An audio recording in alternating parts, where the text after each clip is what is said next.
Farm Basics is brought to you by the Liberty Link trait and Liberty herbicide from Bayer. The most reliable weed management solution, Liberty Link and Liberty herbicide are the link to efficient row crop production and sustainable weed management.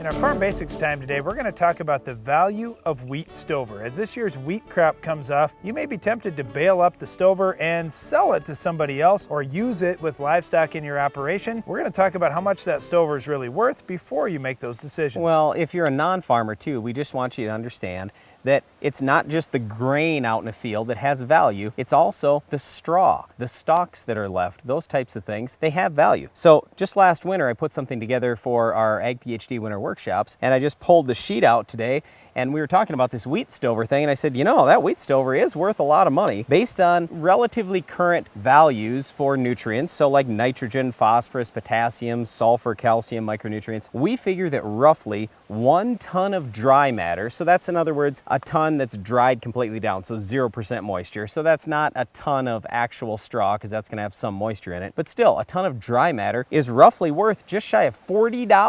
$40 for a ton. And when I look at how much a farmer is getting in many cases for this wheat straw, it's not $40 per ton of dry matter. So in some cases, if you're not paying attention, you might be selling something as a farmer that is going to cost you more just to replace the nutrients. And this is just nutrient value alone. This isn't even figuring value of organic matter. Well, there's a couple of things at play here. You know, first of all, anytime we're looking at something coming out of the field, we like to look at nutrient removal. How many nutrients are in there? We for sure have to put at least that many nutrients back. It's like when we harvested the wheat off, if we took 100 bushels of wheat off, we figure out exactly how many pounds of nutrients were in that 100 bushels of wheat and make sure we put at least that much back in the field, because we want next year the soil to be at least as valuable and as productive as it was this year, if not even more so. Now, the other thing, Brian, that wait a second. Before you get to that, Darren, I was just going to say we do have, if you have a smartphone or let's say an iPad, we do have a free app that you can download. It's called the Fertilizer Removal App from Ag PhD, and you can look up exactly what wheat nutritional values it's going to have per bushel and also per ton in terms of stover. Okay, the other thing I was going to add there too, Brian, is if you're taking that stover off with the full intention of bringing it back. Now, let's say you run it through an animal and then you bring all the manure back in the field, that's just fine. Or like when we were kids growing up, we would bale up the wheat straw in small square bales and we'd bale up oat straw just the same. We would use that for bedding in our hog pens. The hogs would, of course, make a big mess out of it and there'd be manure in there and everything else. And then we'd spread that back out in our field. Now, in that case, Dad wasn't worried about how many nutrients came off the field because he knew he was going to put all that back and more so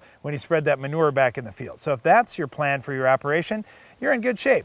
But just keep in mind, if you're bringing that stover off, there is a value there that we're talking about just in nutrients, but also in organic matter, and you have to make sure you're at least replacing that in your field. Yeah, so we've talked a little about the nutrient value. That organic matter is worth something too, though. So in other words, if you don't have as much organic material, that straw, that residue on top of the ground, some of that will eventually decay and become organic matter below ground. And the more organic matter you have, the more kind of sponge effect your soil has. So it can hold more water and nutrients. It can absorb more compaction and spring back. It just does so much for your soil overall, helping to entertain more soil life. There are so many things. I can't even list them all here. All I'm trying to say is you've got nutrient value. You also have organic matter value. So if I'm getting anything less than at least $50 or $60 a ton per ton of dry matter, there's no way I'm letting that wheat stover go. In fact, we haven't let any of our wheat stover go. We've just left it right in the field, chopped it up, and said, hey, it's just worth too much. I want to keep it in my field. The other thing I think about is whether you're going to take that stover off or leave it out in the field. One of the considerations is if you're taking it away, now you probably don't need to do any tillage. And I would advise doing little to no tillage out there, leaving those root systems intact. When it comes to the impact on organic matter, if you at least leave the root system intact, a rule of thumb is you have about as much plant matter below the ground as you do above.